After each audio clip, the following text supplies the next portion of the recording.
तो दोस्तों, कहानी की शुरुआत में हमें एक शहर दिखाया जाता है जो काफ़ी सारी रोशनी के साथ चमक रहा होता है। उसी शहर में एक ट्रेन का सीन दिखाया जाता है जिसके अंदर कई सारे पैसेंजर्स अपने मोबाइल में लगे होते हैं। तभी हमें जूम इन करके एक पर्टिकुलर पैसेंजर की तरफ दिखाया जाता है। वो पैसेंजर बस खड़े खड़े अपने हेडफोन्स में एक गाना सुन रहा होता है। तभी उस पैसेंजर के फ़ोन पे रिंग होती है। वो पैसेंजर अपना फ़ोन चेक करता है और उसे पता चलता है कि ये फ़ोन उसकी मॉम का है। वो फ़ोन पिक करता है और बोलता है, हाँ मॉम, मैं समझ गया यार, बट इस मंथ मैं आपकी मदद नहीं कर पाऊँगा, मुझे अपने क्रेडिट कार्ड का बिल पे करना है। अच्छा ठीक है, चलो मैं आपसे बाद में बात करता हूँ, है ना, आप अपना ख्याल रखना।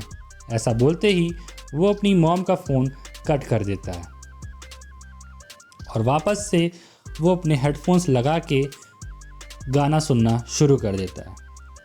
ये सीन होते ही हम देखते हैं कि ट्रेन किसी टनल के अंदर घुसती है और उसके बाद हम देखते हैं कि वो लड़का कुछ चेंज नज़र आ रहा था।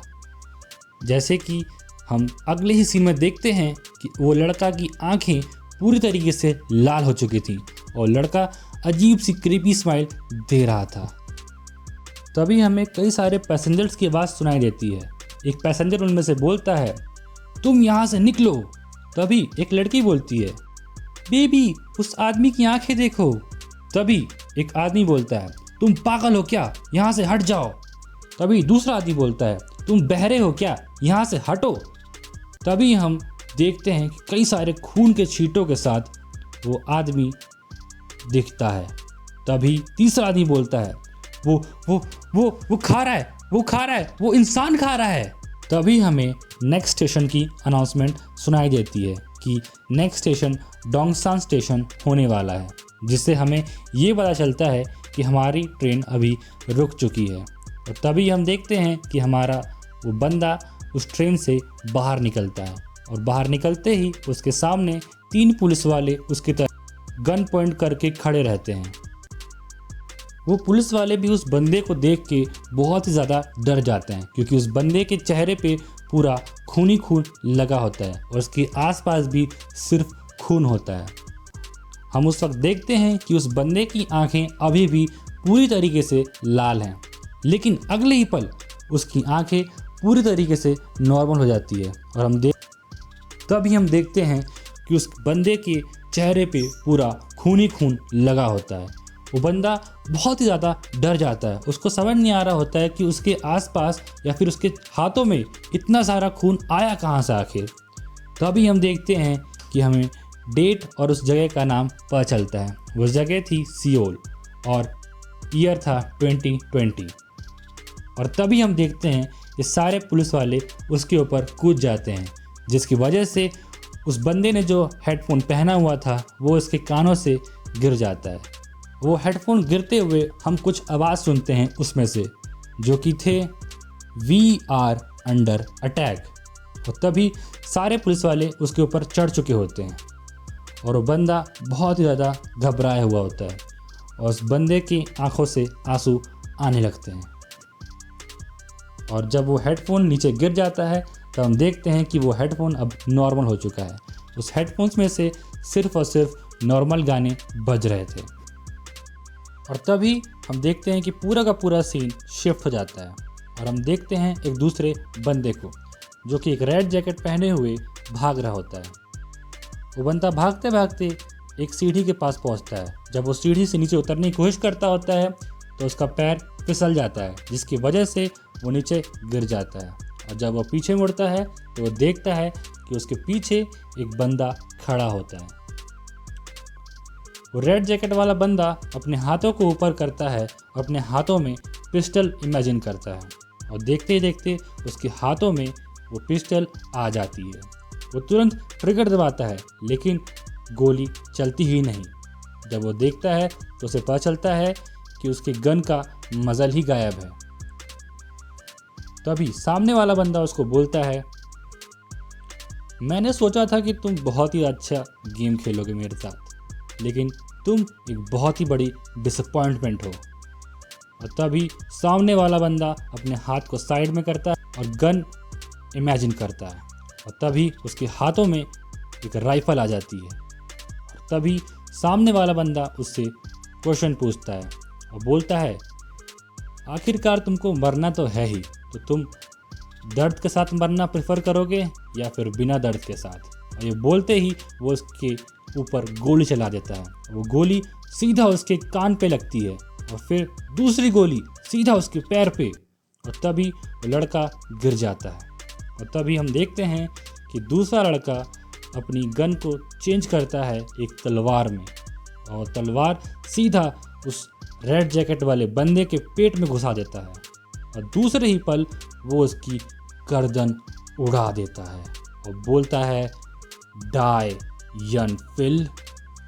और तभी हम देखते हैं उस बंदे की गर्दन को उड़ते हुए, और तभी हमें पता चलता है कि वो बंदा सपना देख रहा था।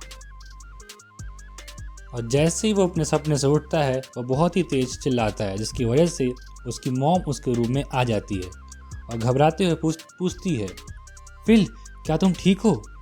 तभी फिल जवाब देता है, हाँ मॉम सब ठीक है, मैं ठीक ही हूँ। तभी फिल की मॉम बोलती है कि ब्रेकफास्ट रेडी है, तुम रेडी हो जाओ और खाना खाने आ जाओ।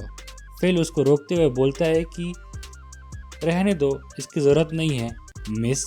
और ऐसा बोलते ही वो थोड़ा सा रुक जाता है और फिर बाद में बोलता है मॉम, जिससे हमको पता चलता है कि ये शायद फिल की असली मॉम नहीं है। फिर हम देखते हैं कि फिल जाके अपना चेहरा धोता है। उसके बाद वो अपने से ही बात करते हुए बोलता है कि आखिर वो सपना मैंने क्या ही देखा, आखिर मुझे समझ नहीं आ रहा, इतना खतरनाक इतना खौफनाक सपना मैंने क्या देखा। उसके बाद सीन शिफ्ट होता है एक बिल्डिंग पे। हम देखते हैं कि फिल रेडी होके अपने घर से निकल चुका है, अपनी वही रेड कलर वाली जैकेट पहन के जो उसने सपने में पहनी थी।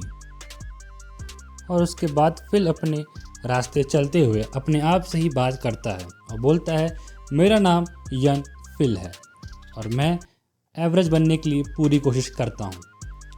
और इस बात को बोलते हुए वो ये बोलता है कि मैंने ये जैकेट पिछले साल ही खरीदी थी।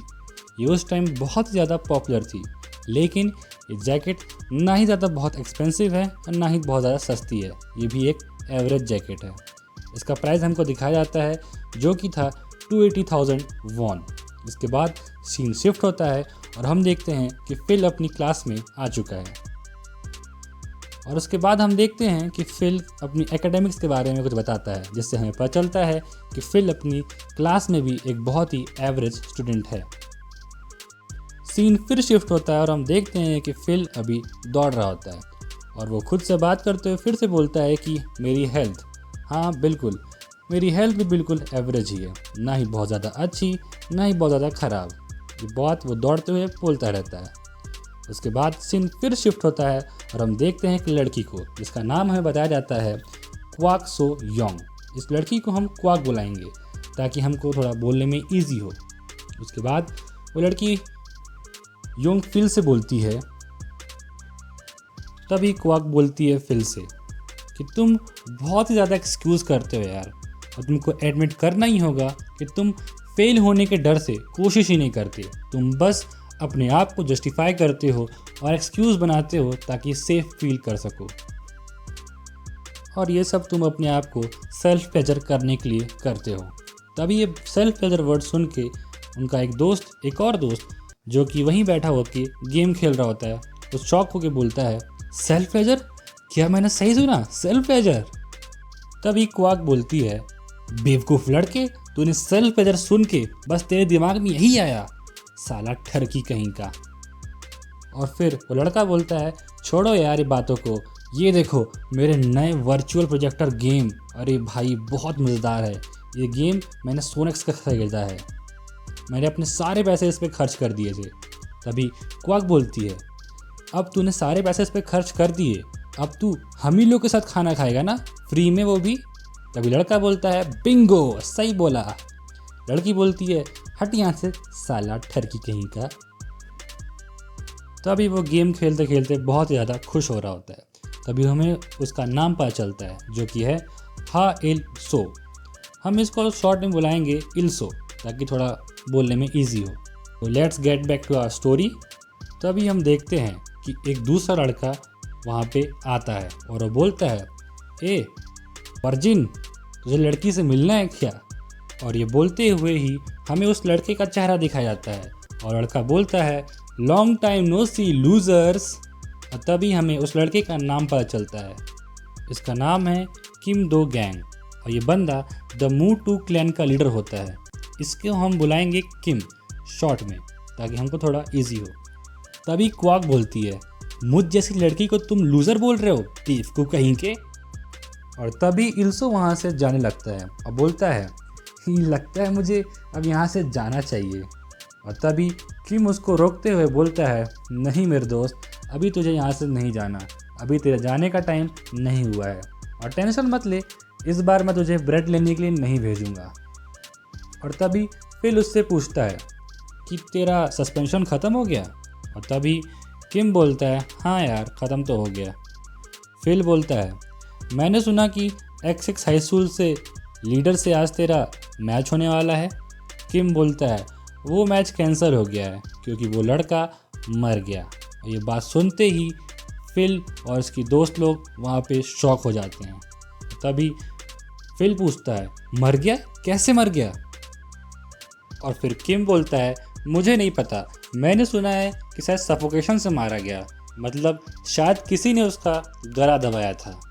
और फिर वो बोलता है, ये इंसिडेंट के वक्त उसके पेरेंट्स उसके ऑफिस में थे और जब वो ऑफिस से लौटे उनको वो लिविंग रूम में पड़ा मिला। लेकिन सोचने की बात ये है कि उसके घर में किसी और के घुसने की कोई निशान ही नहीं है, मतलब कुछ और मिला ही नहीं, ना ही उसके गले पे कोई निशान था, ना ही और कोई निशान, मतलब कुछ भी नहीं मिला, सबूत के नाम पे कुछ भी नहीं था वहाँ पे। तभी फिल बोलता है, क्या उसकी हेल्थ में कोई प्रॉब्लम तो नहीं थी? और तभी किम बोलता है, मैं श्योर तो नहीं हूँ, बट उसके ऑर्गन्स तो सही ही थे, शायद वो मेरे से मार खाने की वजह से डर गया होगा। और ये सब वो हंसते हुए बोल रहा था। और तुमको पता है वो अकेला घर में क्या देख रहा था? वो अकेले घर में पैन देख रहा था। और ये बोलते ही वो बहुत ज़ोर ज़ोर से हंसने लग जाता है। और तभी हमें क्वाक दिखाई जाती है और वो उसको थम्स अप कर रही होती है और बोलती है, हाँ बेटा बहुत बढ़िया, तुम एक बहुत ही अच्छे क्रिमिनल बनने वाले हो। और तभी किम उससे गुस्से में उसका कॉलर पकड़ लेता है और बोलता है, बेटा तू लड़की है इसलिए देखो छोड़ रहा हूँ, समझी? और तभी क्वाक बोलती है, हाँ और तू जेल में खाना खा रहा होता अगर तू एक स्टूडेंट नहीं होता तो, समझा? तभी किम उसको बोलता है, साली कुतिया क्वाक, मेरे से भिड़ना चाह रही है क्या? तभी क्वाक उसको बोलती है, तू मुझसे लड़ना चाह रहा है क्या? हाँ क्या बोलता है, लड़ेगा मेरे से, लड़ेगा? और तभी हम फिल को देखते हैं। फिल एक न्यूज़ पढ़ रहा होता है और वो न्यूज़ उसी बंदे की होती है जो उस ट्रेन में पकड़ा गया था कल। और ये बात कल की थी 7:24 की। तो चलिए दोस्तों, इसी के साथ पार्ट 1 का एंड यहीं पे होता है। और एक्चुअली मैं इस मानवा का रिकॉर्ड करते टाइम में इसका इंट्रो रिकॉर्ड करना भूल गया, जिसकी वजह से मैं आपको इस मानवा का नाम अभी बताना चाहूँगा। इस मानवा का नाम है अननोन कोड। ये मानवा बहुत ही ज़्यादा मज़ेदार है और अगर आपको भी मानवा उतनी ही मज़ेदार लग रही है जितनी मेरे को लग रही है तो प्लीज़ चैनल को सब्सक्राइब करिएगा, लाइक करिएगा और मैं इसके दूसरे पार्ट्स जल्दी जल्दी आने की पूरी कोशिश करूँगा। तो चलिए मिलते हैं अगली वीडियो में, तब तक के लिए सायोनारा।